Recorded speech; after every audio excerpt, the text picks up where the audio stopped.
40 दिन का जो ये क्लास है यह चुनौतीपूर्ण है और इसमें सबसे सारी चीज़ें महत्वपूर्ण हैं, लेकिन सबसे अधिक महत्वपूर्ण यदि किसी एक क्लास को कहा जाएगा तो वह दूसरे दिन का क्लास है। इसलिए कभी भी आपका मन विचलित हो, सफलता के प्रति सशंकित हो, तो दूसरे दिन का और पहले दिन का वीडियो देख लीजिएगा कभी भी। अब इसके बाद ताल्लुक में फासले होंगे और आपके लिए एक चुनौती होगी 20 दिन रिवीजन करना, अपने हिसाब से चीज़ों को पढ़ना।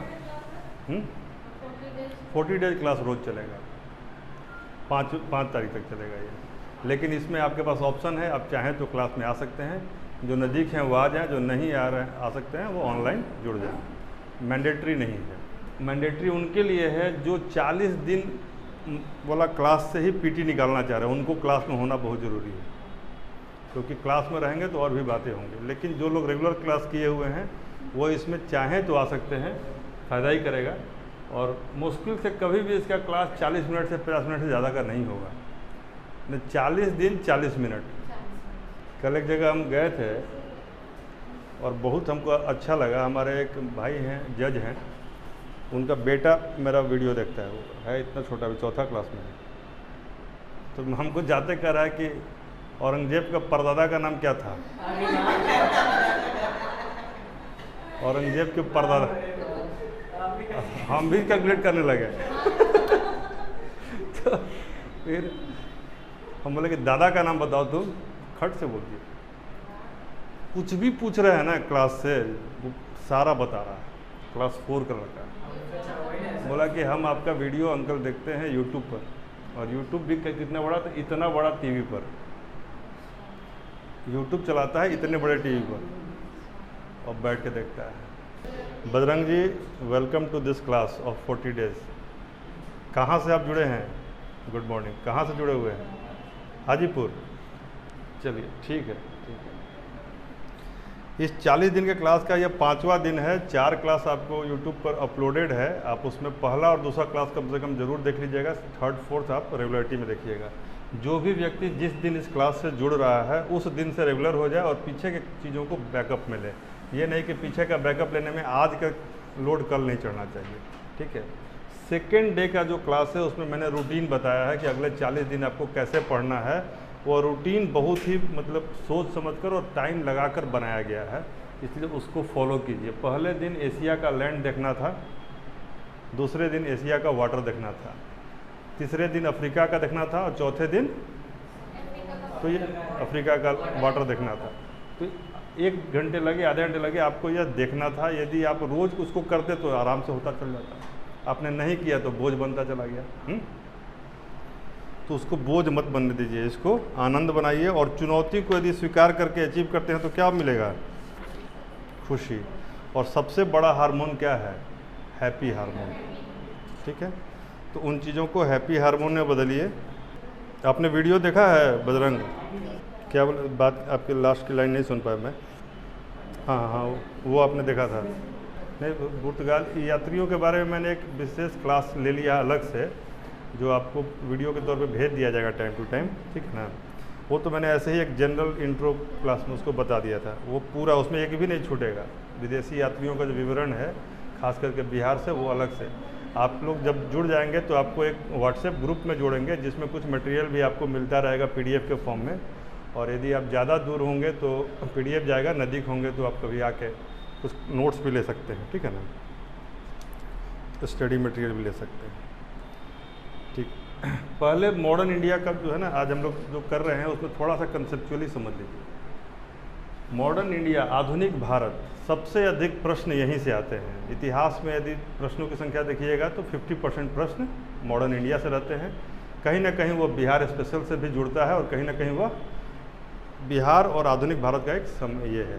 मध्यकाल समाप्त होते होते बिहार काफ़ी चरम पर है, इसलिए आधुनिक भारत में बिहार की एक्टिविटीज़ सवाल बनती हैं। वो भारत के संदर्भ में सवाल बनती है, लेकिन होती कहाँ पर, उनका जगह कहाँ है? बिहार, ठीक है। दोनों को हम लोग मिला के पढ़ेंगे, कहीं कोई दिक्कत नहीं है। काजल, आपने वीडियो देखा था 2nd डे वाला? बढ़िया है। तो जो दूसरे दिन का वीडियो है उसमें मैंने बताया था कि आप लोग को रोज़ मैप देखना है। जो लोग नए जुड़े हैं, जैसे राजीव, बजरंग, आप लोग मैप देखना शुरू कीजिए। देखिए 3-4 चीज़ें कंपलसरी हैं इस क्लास में, इस क्लास के अलावा। जैसे आपको डेली मैप देखना है, डेली आधे घंटे से 1 घंटे मैथ बनाना है। प्रीवियस ईयर क्वेश्चन जो आपका क्वेश्चन बैंक है उसमें आंसर सॉल्यूशन भी है, आप उसको बनाइए और उसके जैसे और सवाल मिले तो उनको भी बनाइए, ठीक है। और तीसरा क्या है, करेंट अफेयर्स आपको रोज़ पढ़ना है, करेंट अफेयर्स रोज़ पढ़ना है। करंट अफेयर्स बोलते ही आपको ऐसा विरक्ति क्यों चढ़ गया, क्या दिक्कत हो गया? ठीक है, चलिए तो हम मॉडर्न जब पढ़ा के ख़त्म करेंगे तो अगला सेगमेंट हम आपको करंट अफेयर्स ही उठा लेंगे, ताकि हमारे साथ आप भी रिदम में आ जाए। फिर हम छोड़ देंगे तो आप भी छोड़ मत दीजिएगा, आपको पढ़ते रहना है, आखिरी दिन तक पढ़ते रहना है करंट। नहीं, गड़बड़ाने नहीं देना है, उसका सोचना भी नहीं है। तो इस मॉडर्न काल में क्या होता है कि एक तरीके से रिफॉर्म हो रहा है। जैसे समरूप न्याय प्रणाली पहले थी भारत में कि नहीं थी, भले अंग्रेज आए लेकिन एक प्रणाली का विकास हुआ। किसका? समरूप न्याय प्रणाली का।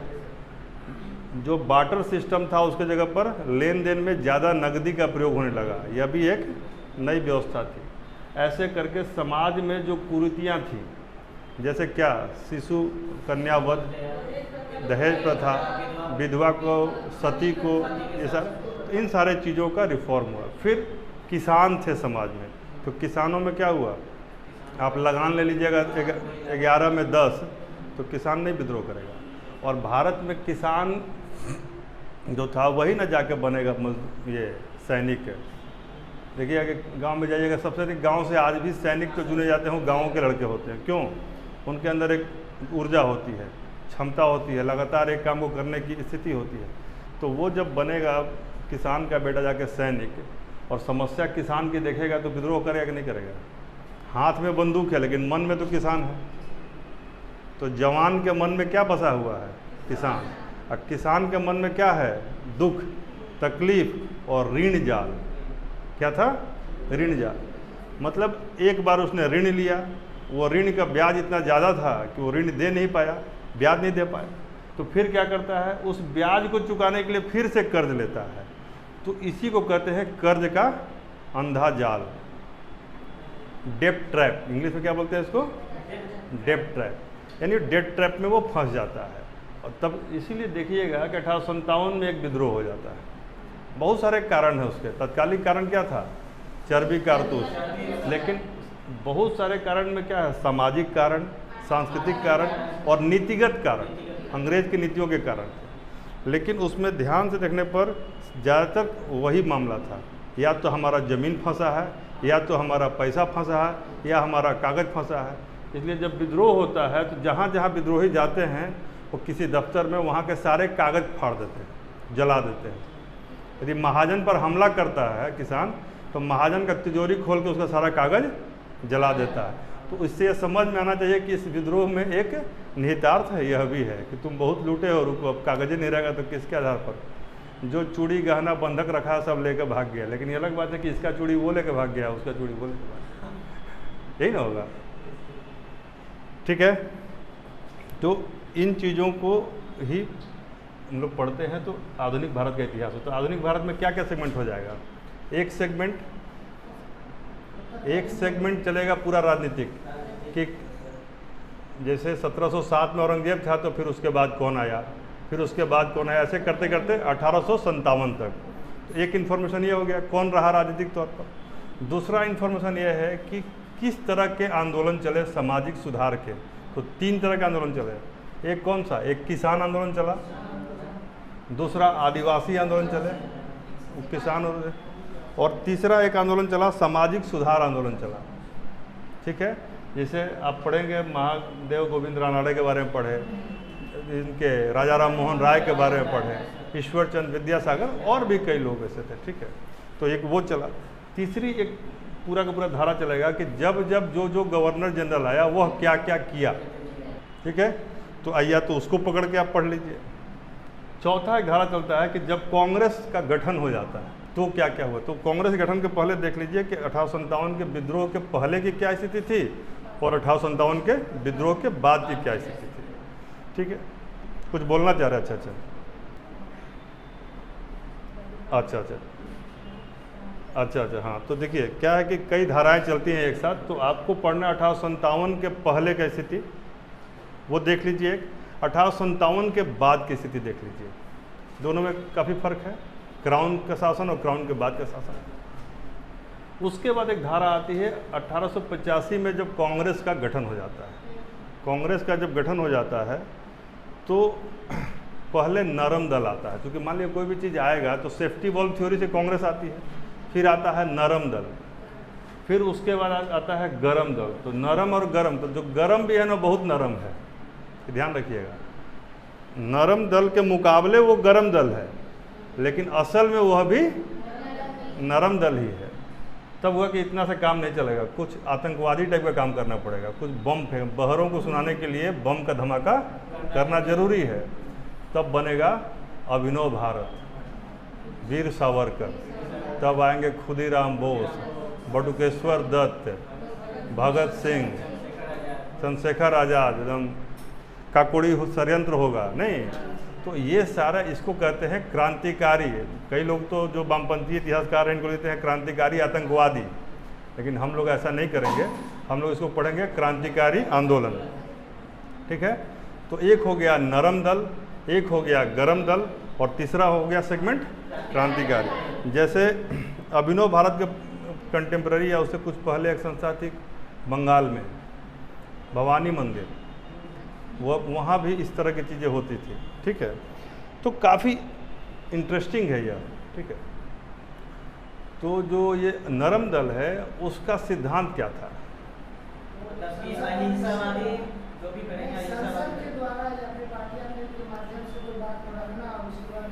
उसका सिद्धांत था triple P, prayer, petition and PT, प्रार्थना, याचना और दया।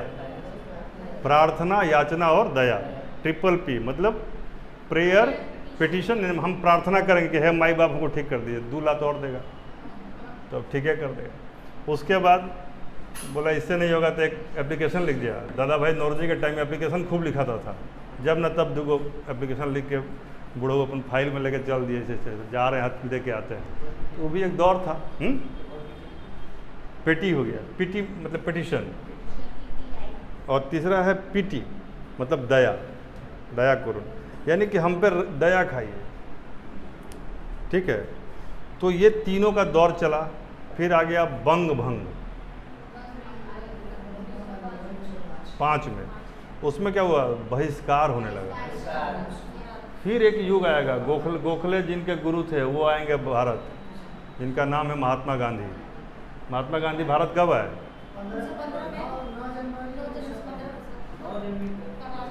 हमको बहुत हंसी आती है। महात्मा गांधी भारत कब आए? कई बार सवाल ऐसा पूछता है कि गांधी जी के जीवन पर किन किन लोगों का प्रभाव था, तो उसमें लियो टॉल्स्टॉय का प्रभाव था।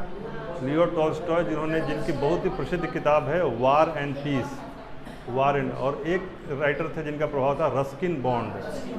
तो Leo Tolstoy War and Peace के लेखक थे, और रस्किन बॉन्ड ये कई किताबों के लेखक रहे, लेकिन रस्किन बॉन्ड की फिलॉसफी का प्रभाव था। ठीक है, और भी कई भारतीय धर्म का, भारतीय इसका, उन्होंने कहा गांधी जी एकमात्र ऐसे राजनीतिक नेता थे जिनका कहना था कि धर्म और राजनीति अलग अलग नहीं होता है, एक साथ होता है।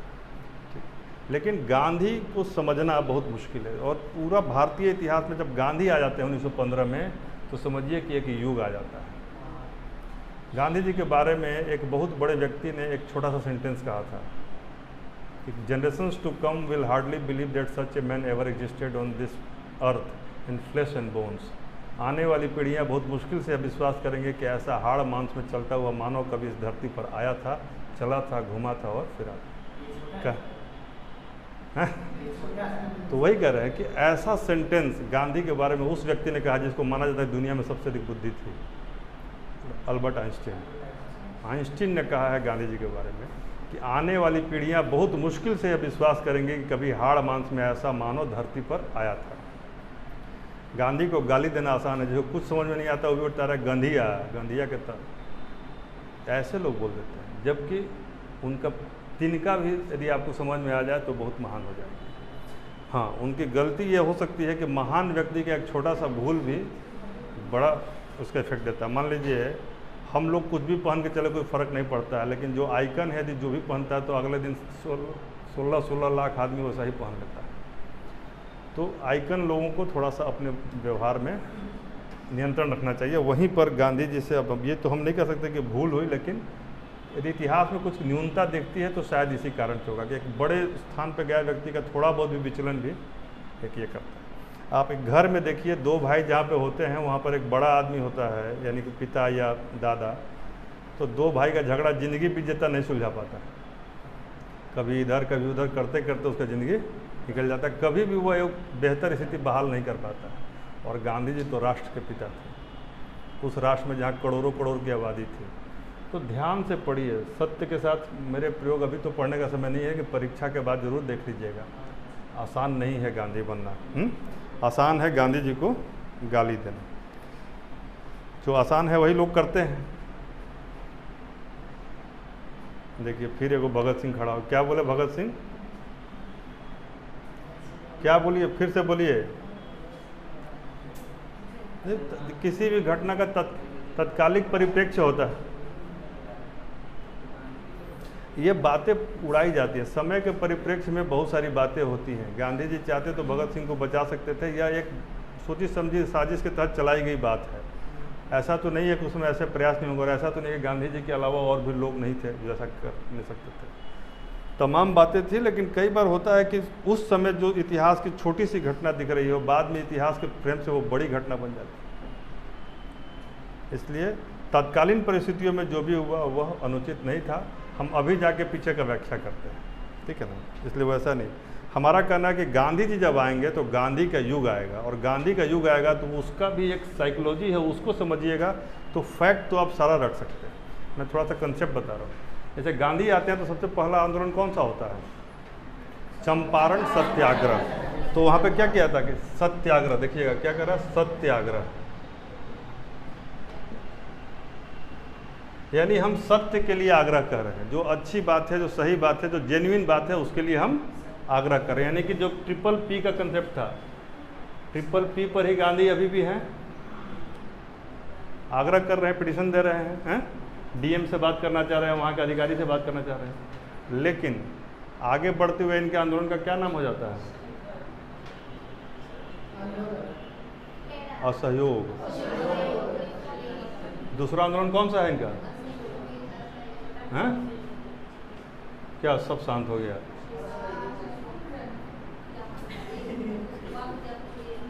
अब ये कहते हैं कि ठीक है हम आग्रह कर रहे हैं, लेकिन आप यदि नहीं माने तो हम क्या करेंगे, अब असहयोग करेंगे। अब गांधी जी थोड़ा सा कड़े हो गए। आग्रह के बाद इन्होंने क्या किया, असहयोग किया कि नहीं अब सहयोग, नॉन कोऑपरेशन, कोऑपरेशन नहीं करेंगे। उस पर भी नहीं माना, अगला आंदोलन आया सविनय। विनय शब्द रहेगा लेकिन अवज्ञा करेंगे, यानी आपकी बात ही नहीं मानेंगे। वहाँ तो असहयोग था कि आप जा रहे इधर तो इधर ठनिया के इधर समझाएंगे, जाना उधर है लेकिन ऐसे ऐसे चलेंगे, समझ गए। लेकिन ये है कि अब जाएंगे नहीं, आपका पैर खींचेंगे पीछे, ये हो गया अवज्ञा। अब बोलिएगा कि जाओ उधर तो भाग जाएंगे इधर, ये हुआ अवज्ञा। बोलिए कि लाओ आम तो लेके आ गए इमली, और आप लोग आवाज़ आ रही है मेरी, हाँ ठीक है। अवज्ञा के बाद इन्होंने बीच में क्या किया, जब 22 में गड़बड़ हो गया तो रोक दिया, हैं, रोक दिया, लंबा विराम ले लिया कि चलो अब कुछ करवे नहीं करेंगे। तो बीच की स्थिति आई, मन स्थिति कि वो पलायन की स्थिति आई, लगा कि गांधी जी अब पलायन कर जाएंगे, लेकिन फिर वापस आए। और आखिरी में क्या, भारत छोड़ो, भारत छोड़ो। लेकिन यहाँ पे इनका विजन क्या था, करो या मरो, वही करे। वो तो एक ही कंसेप्ट। तो क्या है, जो आदमी सत्याग्रह कर रहा था, ध्यान दीजिए इधर, सत्याग्रह इधर ध्यान दीजिए, सत्याग्रह जो कर रहा था वह धीरे धीरे असहयोग पर आया, जो असहयोग से सविनय अवज्ञा पर आया। वह अब क्या कर रहा है, करो या मरो। और करो या मरो, मरो शब्द में कितना हिंसा है। जो मामला अहिंसा से शुरू हुआ कहीं ना कहीं हिंसा पर, कहीं ना कहीं वह फाइनल लेने पर अब कोई उपाय नहीं है, मतलब फाइनल डिसीजन पर आ गया। जो शांति से शुरू हुआ वह अशांति तक क्या हुआ, सहयोग में जहाँ देखिए वहाँ बोला कि यह आंदोलन स्वतः स्फूर्त रहेगा, इसका कोई नेता नहीं होगा। हम हो सकता है अगले ही दिन जेल चले जाएं, पहले ही कल्पना कर लिए थे, और हुआ भी वैसा ही, उनको पकड़ के जेल में डाल दिया गया। जितने बड़े नेता थे सबको जेल में डाल दिया गया, लेकिन क्या आंदोलन रुका? गांधी ने धीरे धीरे देश को एक विस्फोटक में तब्दील कर दिया था। आंदोलन हम वही बोले ना, जो रचनात्मक कार्यों के लिए जो उन्होंने अवकाश लिया था, तो वह एक प्रस्थान बिंदु है। लेकिन हम बता रहे हैं जैसे जैसे विकास हो रहा है, जो शांति से शुरू हुआ वह प्रामाणिकता के साथ अशांति तक गया। वहाँ भी वहाँ ये नहीं कहा कि गोली मार दो, ये उन्होंने नहीं कहा, लेकिन छोड़ो, करो या मरो, मतलब डू और डाई। ये बहुत ही कड़ा सेंटेंस है, ठीक है। तो अंग्रेजों के लिए एक कड़ा संदेश। यहाँ एक पिटीशन से शुरू हुआ, सत्याग्रह, एक पिटीशन दे रहे हैं, और यहाँ पर है कि नहीं तुमको भागना ही होगा। बीच में क्या है, हम असहयोग करेंगे, बाद में करें नहीं हम अवज्ञा करेंगे, अवहेलना करेंगे, और उसके बाद रचनात्मक कार्य, व्यक्तिगत आंदोलन वगैरह सब जो है सब उसमें आएगा। हमारा कहना कि एक तरीका ये भी है। 5 है क्या? आप बात नहीं समझ रहे। हम एक क्रम बताना चाह रहे हैं कि यहाँ एक पिटीशन दे के जो बात हो रहा है, यहाँ पर एकदम सीधे थ्रेटनिंग दिया जा रहा है, यहाँ थोड़ा सा उसको सहयोग किया जा रहा है, और यहाँ पर उसको अवज्ञा किया जा रहा है। यह कोई हम आपको चार्ट नहीं बता रहे हैं, हम एक मनोवैज्ञानिक फैक्ट बता रहे हैं कि गांधी जैसा व्यक्ति भी शांति से शुरू कर अपने लक्ष्य के प्रति केंद्रित है, ठीक है।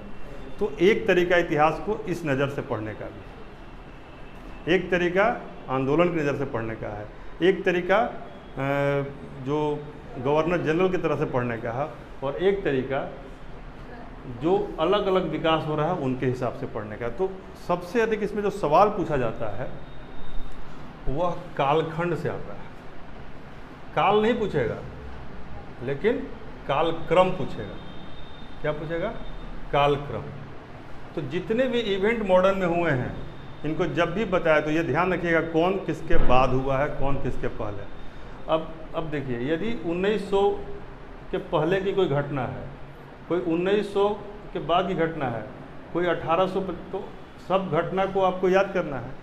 लेकिन यदि 1929 आ जाए, 1929 में ही 4 घटना आ जाए, तब क्या कीजिएगा? यही होता है ना गोलमेज सम्मेलन, है उसी में आपस में। तो आपको इसमें जब भी हम मॉडर्न पढ़ाएंगे, अभी शुरुआत कर ही रहे हैं, तो क्रम पर पूरा फोकस करना है।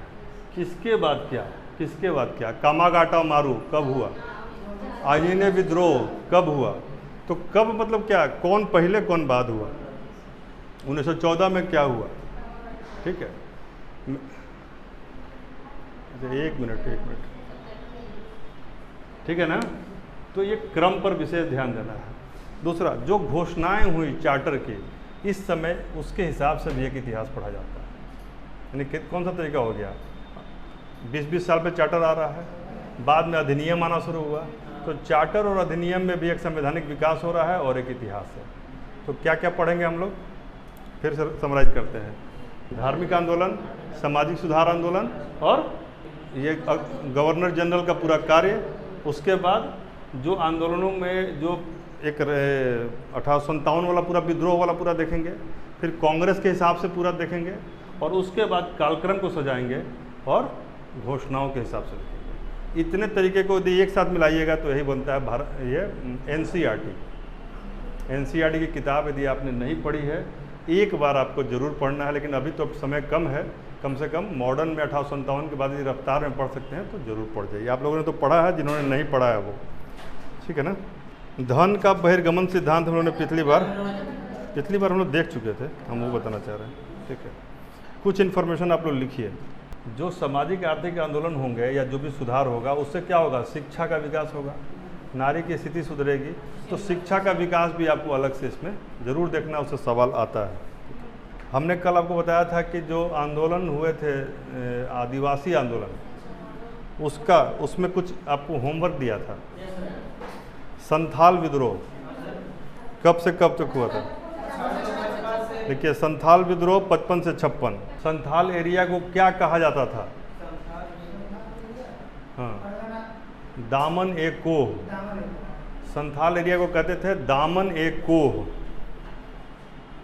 संथाल विद्रोह का मूल कारण क्या था, मूल कारण इकोनॉमिक रीजन था, आर्थिक कारण, जो कि जो दिकू शब्द आया था, ठीक है। ओवरऑल कोई भी बाहरी जाएगा तो वहाँ पे आर्थिक व्यवस्था। भागलपुर संथाल क्षेत्र कहाँ है?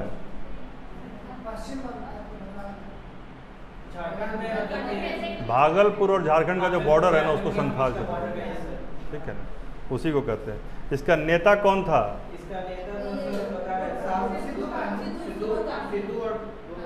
चार भाई इसके नेता थे, चार भाई थे, वो चारों भाई। हाँ, सिद्धू, कान्हू, चांद और भैरव, ये चारों इसके नेता थे। इसको दबाने के लिए जो मेजर गए थे उनका क्या नाम था? मेजर बारो, लिखिए मेजर बारो। इस जो दबाने सेना गई थी वो सेना जीत के आई कि नहीं आई? ये हार गई थी। संथाल को जो दबाने के लिए मेजर बारो में सेना गई थी वो सेना हार गई थी, संथालों द्वारा पराजित हो गई थी। तो इसी तरह का प्रश्न पूछेगा। तो इसमें कालखंड को याद रखिए, खंड को इसलिए याद रखिए कि अगले के साथ उसका क्रम कर सके। मैंने कल आपको बताया था एक फार्मूला, कालखंड को यदि भूल जाइएगा ये फार्मूला याद रखिएगा। चाभ, भोजपुरी जिनको समझ में आ गया, चाभ होखी कम। गन्ना को यदि आप चावेंगे तो गन्ना क्या हो जाएगा? एक मिनट, गोंड, खोंड और संथाल।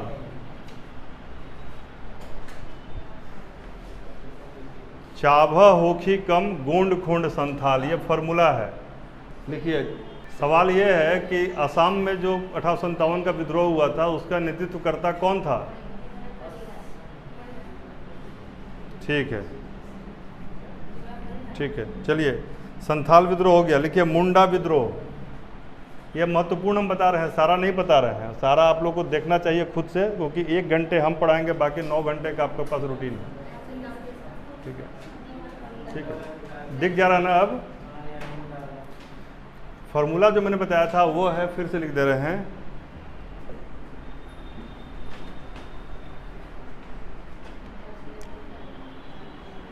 चाभ होखी कम, कौन कम होगा? तो गोंड, खोंड और संथाल। अब यहाँ च से, चाभा जो वर्ड है उसमें च से आ जाएगा चुआर विद्रोह, चुआर विद्रोह। भ से हो जाएगा भील विद्रोह, उसके बाद हो से हो जाएगा हो विद्रोह तीसरा, खी से हो जाएगा खासी विद्रोह, क से हो जाएगा कोल विद्रोह, म से हो जाएगा मुंडा विद्रोह, और यह हो जाएगा गोंड विद्रोह, और यह हो जाएगा खोंड विद्रोह, और फिर संथाल विद्रोह। चलिए, तो इस तरह से आप लोग विद्रोह का भी एक क्रम देख लीजिएगा। विद्रोह में केवल पूछता है इसका नेता कौन था, इसका कारण कौन था, और ये कौन पहले कौन बाद में हुआ, और कोई इन्फॉर्मेशन नहीं है। नेता, कारण, और इसका एक चार्ट आपको ग्रुप में दे देंगे। सारा विद्रोह का आप देख लीजिएगा, महत्वपूर्ण है। जैसे यदि पूछ देगा कि नील विद्रोह कब हुआ था, बहुत बढ़िया। इसी तरह विद्रोह, बहुत बढ़िया, ठीक, चलिए कोई नहीं। तो विद्रोह का एक क्रम रहेगा जिसमें नेता, मतलब एक चार्ट बनाना है आप लोगों को, उसमें क्या लिखना है? एक तरफ नेता लिखना है, एक तरफ उसका कालखंड लिखना है, उसी में दूसरे ब्लॉक में, और तीसरे ब्लॉक में लिखना है कि यह किस लिए हुआ था, किस कारण से हुआ था। जैसे एक विद्रोह है पागलपंथ विद्रोह, हम लिखवा चुके हैं आप लोग को, करम शाह के द्वारा। यह क्या था? जमींदारों के द्वारा जो कौन है, जो किसान हैं उनके ऊपर जो, हाँ, जो अत्याचार किया गया था उसी के खिलाफ था ये। और इसका नेतृत्व करता तत्कालिक कौन था? तो टीपू। ठीक है, तो विद्रोह का एक चार्ट आप लोगों को ग्रुप में मिल जाएगा, उसको देख लीजिएगा। और यह आपका एकदम 1 सवाल से 2 सवाल इससे आना ही आना है। विद्रोह, नेता, और जो उसका एक चार्ट है, वो पूरा बहुत बढ़िया चार्ट हमने बनाया हुआ है, आपको हम भेज देंगे, हैं, बुक में भी है, तो उस चार्ट को कर लीजिएगा। चलिए, अब विद्रोह के अलावा जो सबसे महत्वपूर्ण पार्ट है वो है, बहुत सारी चीज़ें हैं, लेकिन एक चीज़ लिखिए, शिक्षा वाला बता देते हैं। शिक्षा पर कुछ, आधुनिक भारत में शिक्षा का विकास। हमने जब आपको वो बताया था संवैधानिक इतिहास विकास का, तो उसमें एक मदरसा के बारे में बताया था। वारेन हेस्टिंग्स के समय एक मदरसा का स्थापना हुआ था 1781। 1781 में कलकत्ता में एक मदरसा की स्थापना हुई थी। ठीक है, यह अंग्रेज़ों के द्वारा भारत में स्थापित प्रथम मदरसा था। फिर लिखिए, इसी के समय में भगवत गीता का अंग्रेजी में अनुवाद कराया गया था। वारेन हेस्टिंग्स के समय ही भगवत गीता का अंग्रेजी में कौन किया था? William Wilkins. विलियम जब बोलिएगा तो विलियम के बाद केवल जोन्स रहेगा, विलियम जोन्स। इसकी प्रस्तावना खुद वारेन हेस्टिंग्स ने लिखी थी। इसकी प्रस्तावना खुद वारेन हेस्टिंग्स ने लिखी थी, विल्किंस के द्वारा ही किया गया, सॉरी विल्किंस के द्वारा। विलियम जोन्स ने अभिज्ञान शाकुंतलम को किया था। अभिज्ञान शाकुंतलम का अनुवाद किया था विलियम जोन्स ने, विलियम जोन्स ने। ठीक, शिक्षा में जो सबसे ज़्यादा सवाल जहाँ से आएगा वो है वुड डिस्पैच। लिखिए, वुड डिस्पैच। वुड डिस्पैच कब हुआ था? 1854। किसके द्वारा जारी किया गया था? Charles Wood, Charles Wood. ठीक है, इसी को भारतीय शिक्षा का मैग्ना कार्टा कहा जाता है। तो पूछेगा कि भारतीय शिक्षा का मैग्ना कार्टा किसको कहते हैं? तो वुड डिस्पैच को। एक आयोग लिखिए, और हंटर आयोग या हंटर कमीशन। पहले भी बताए हैं, शिक्षा के क्षेत्र में जो प्रगति हुई उसकी समीक्षा करने के लिए आया था। ये जो शिक्षा के क्षेत्र में 1854 में जो लाया गया उसकी समीक्षा के लिए फिर जरूरत महसूस हुई कि भाई क्या हुआ है क्या नहीं हुआ है, तो उसके लिए एक हंटर आयोग लाया गया। ठीक है, और इसमें प्राथमिक शिक्षा के सुधार पर विशेष बल दिया गया। इसी से सवाल आता है, सवाल पूछेगा कि हंटर आयोग का विशेष बल किस चीज़ पर था? तो प्राथमिक शिक्षा के सुधार पर। 1882 में यह बना था।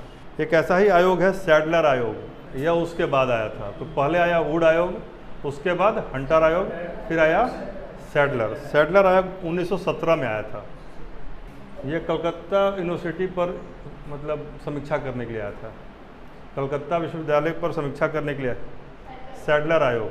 एक बार वुड डिस्पैच, उसके बाद हंटर। सैडलर आयोग 1917 में आया था और यह विश्वविद्यालय पर विचार करने के लिए आया था, कलकत्ता विश्वविद्यालय पर विचार करने के लिए। यानी यदि कहा जाए कि विश्वविद्यालयीय शिक्षा में सुधार इसका पर्पस था। क्या था? विश्वविद्यालयीय शिक्षा में सुधार। 1784 का एशियाटिक सोसाइटी कम से कम 10 बार पूछा जा चुका है। ठीक है, लिखिए, 1784 में एशियाटिक सोसाइटी ऑफ बंगाल की स्थापना हुई। किसके द्वारा? विलियम जोन्स के द्वारा। लिखिए, 15 अगस्त 1906 को 15 अगस्त 1906 को राष्ट्रीय शिक्षा परिषद की स्थापना हुई। 15 अगस्त 1906 को राष्ट्रीय शिक्षा परिषद की स्थापना हुई। इस बार के लिए एक इम्पॉर्टेंट सवाल है जो हो सकता है आ जाए, इसको मार्क कर लीजिएगा कि मुंबई में पहली महिला विश्वविद्यालय का स्थापना, मुंबई में पहली बार महिला विश्वविद्यालय की स्थापना किसके प्रयास से? करवे। लिखिए, मुंबई में पहला या प्रथम महिला विश्वविद्यालय की स्थापना किसके प्रयास से? आंसर होगा करवे, DK करवे। इसका एग्जैक्ट टाइम हमको ध्यान नहीं आ रहा है, लेकिन हमको होता है कि 1800 के वही लास्ट में, मतलब 1900 की शुरुआत। ये टाइम इसमें नहीं पूछेगा, इसमें सीधे आपको यही सवाल पूछेगा, अदरवाइज नहीं पूछेगा कि महिला विश्वविद्यालय जो है किसके प्रयास से। बहुत पूछेगा तो कहाँ, लेकिन करवे ही पूछेगा इसका आंसर। ठीक है ना। अगला लिखिए, कलकत्ता में हिंदू कॉलेज की स्थापना किन किन के प्रयास से? किसके प्रयास से नहीं, किन किन के प्रयास से? नहीं, राजा राम मोहन राय, लेकिन इसका श्रेय जाता है डेविड हेयर को। दूसरा व्यक्ति कौन था महत्वपूर्ण? David Hare. और तीसरा व्यक्ति अलेक्जेंडर डफ। डेविड हेयर और अलेक्जेंडर डफ। अगला लिखिए, 1916 में बनारस हिंदू यूनिवर्सिटी की स्थापना। हाँ, ये मदन मोहन मालवीय। 1916 में BHU की स्थापना कौन किया था? मदन मोहन मालवीय के प्रयास से। आधुनिक भारत के निर्माण में शिक्षा के साथ साथ किसी एक अन्य उपकरण का सबसे अधिक योगदान है, तो वो कौन सा है? बताइए आप लोग। आधुनिक भारत के निर्माण में, भारत की आज़ादी में यदि शिक्षा के साथ साथ किसी अन्य चीज़ का सर्वाधिक योगदान है, हाँ? पत्रकारिता, प्रेस। लिखिए, उसके बारे में कुछ इन्फॉर्मेशन। ये हम देखिए, चूँकि ये 40 दिन का क्लास है तो हम तुरंत विषय बदलेंगे, आप उससे घबराइएगा नहीं।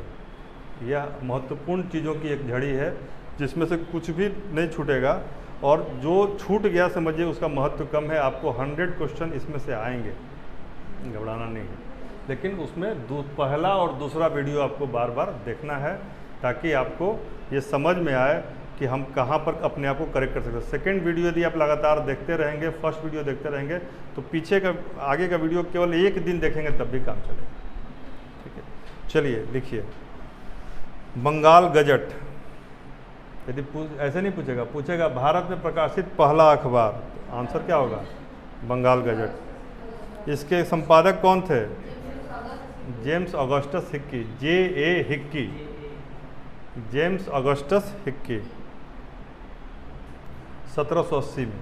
ठीक है, 1799 में क्या हुआ था? सभी समाचार पत्रों पर एक प्रतिबंध की घोषणा हुई थी, सेंसर की घोषणा।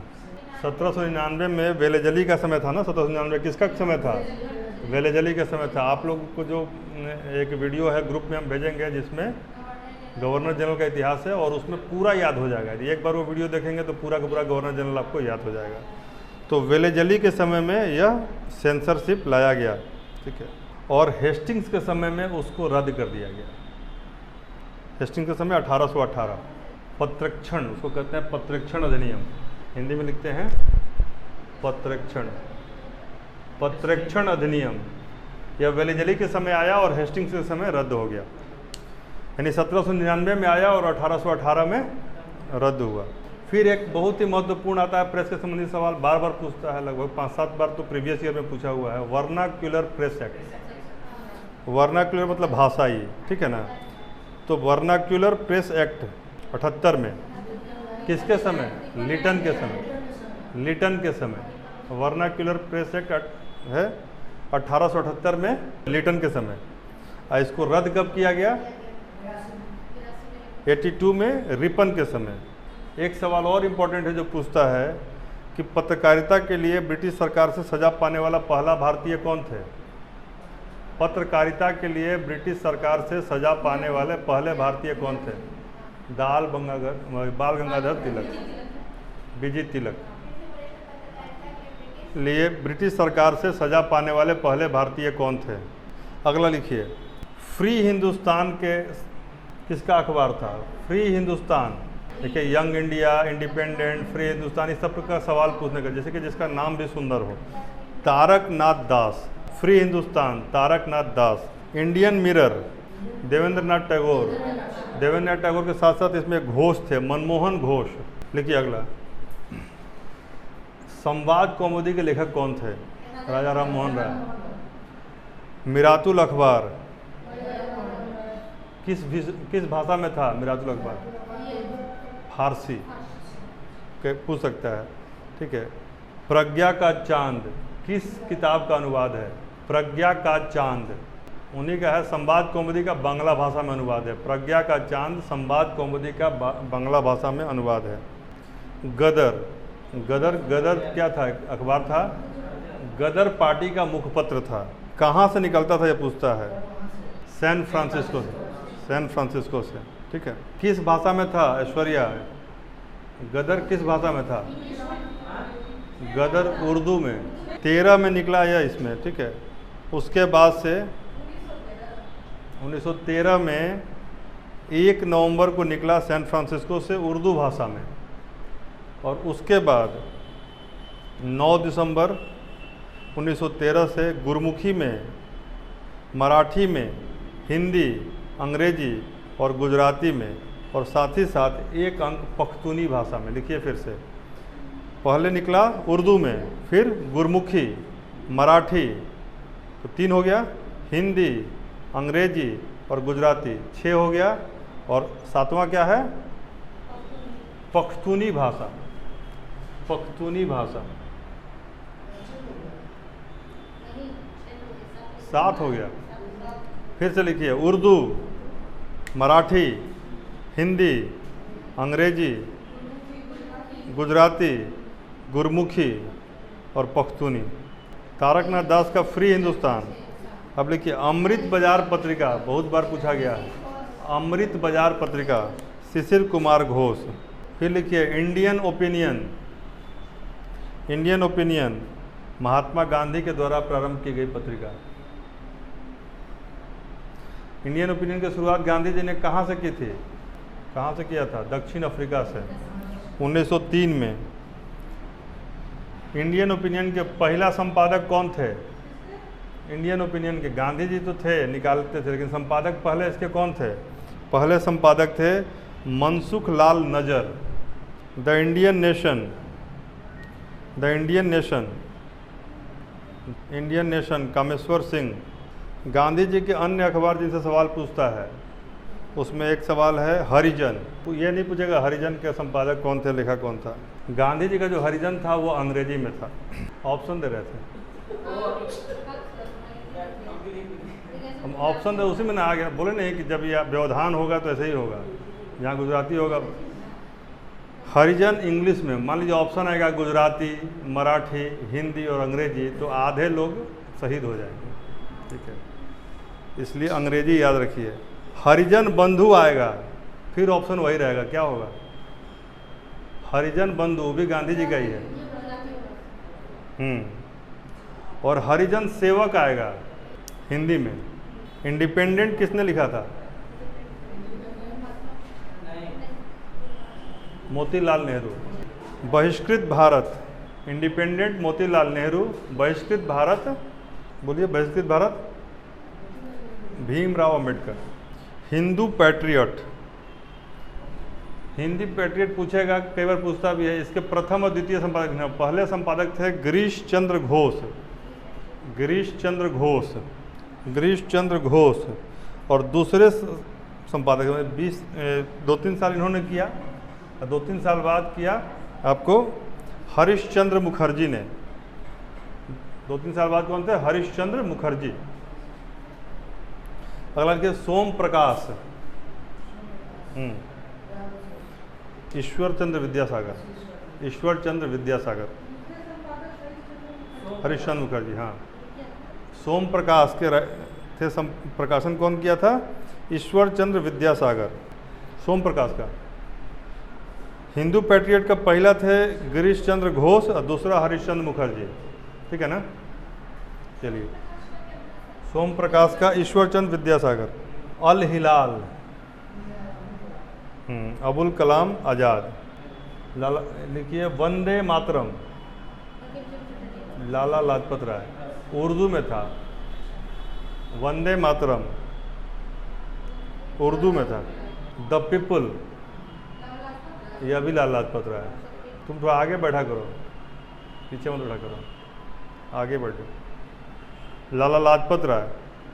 तो वंदे मातरम उर्दू में था लाला लाजपत राय का, द पीपल अंग्रेजी में था लाला लाजपत राय का। यानी कि द वंदे मातरम और द पीपल किसका है?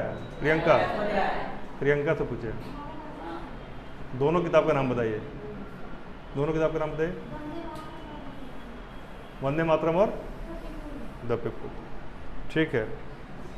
कौमी आवाज़, उर्दू अखबार कौमी आवाज़, कौमी आवाज़, जवाहरलाल नेहरू। कौमी आवाज़ जवाहरलाल नेहरू। इनके साथ साथ थे रफ़ी अहमद किदवई, नेहरू के साथ साथ थे रफ़ी अहमद किदवई। उर्दू कौमी आवाज़ उर्दू में। एक किताब है रस्त गुफ्तार, दादा भाई नौरोजी। हाँ, ठीक है, ठीक है। यही जो मिलने नहीं देना एक दूसरे से, ठीक है। फिर कॉमनवेल्थ, कॉमनवेल्थ किस भाषा में था? इंग्लिश में, ठीक है ना। तो वो लोग जो कि ऑनलाइन में नहीं है, ज़्यादा लंबा इसको नहीं खींचते हैं, इसको यहीं रोकते हैं, ठीक है ना। इसके बाद अगले क्लास में हम लोग क्रांतिकारी आंदोलन, बंग भंग ये सब पढ़ेंगे। और 3 क्लास में मॉडर्न इंडिया ख़त्म हो जाएगा। 1, 2, 3 क्लास और। रूटीन आप लोग नहीं पकड़िएगा तो फिर हम चिल्लाते रह जाएंगे। सारा किया हुआ चीज़ को रिवाइज करना है। ऐसे देखिए, एक दिन हम से किताब देख रहे थे आपको, तो हमने 3-3.5 अरब साल नहीं, 4.5 अरब साल का इतिहास बताया। कितना साल का? पृथ्वी अभी 4.6 अरब वर्ष पुरानी है, उतना इतिहास आपको बताया ना। जैसे महाकल्प बताए हैं, कितना महाकल्प है? महाकाव्य याद आ रहा है ना, महाकल्प। ठीक है, जिसको हम लोग कहते हैं era,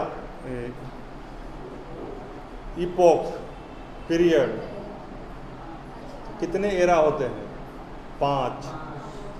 pre Palaeozoic, Palaeozoic, Mesozoic, Cenozoic और Neozoic. These all are called era.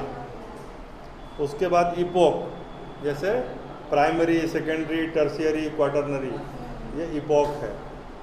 और उसी से फिर होता है period, Archaean, Cambrian, Devonian, Silurian, सब बताए थे, जुरासिक, ट्रायसिक। कथा कहानी तो बहुत हुआ। पौने 4 घंटे मैंने एक दिन लगातार क्लास लिया था। कितना? पौने 4 घंटे। और उसी दिन पूरा आपको भारत का, पूरा पृथ्वी का इतिहास बताया था। तो रिवाइज नहीं कीजिएगा तो क्या होगा? इस कोठी का धान उस कोठी में हो जाएगा। ये बताइए कि लैंड वाला जो, मतलब कि जो 3 चीज़ कंपलसरी बताए हैं, उसमें कुल मिला कितना समय लगता है?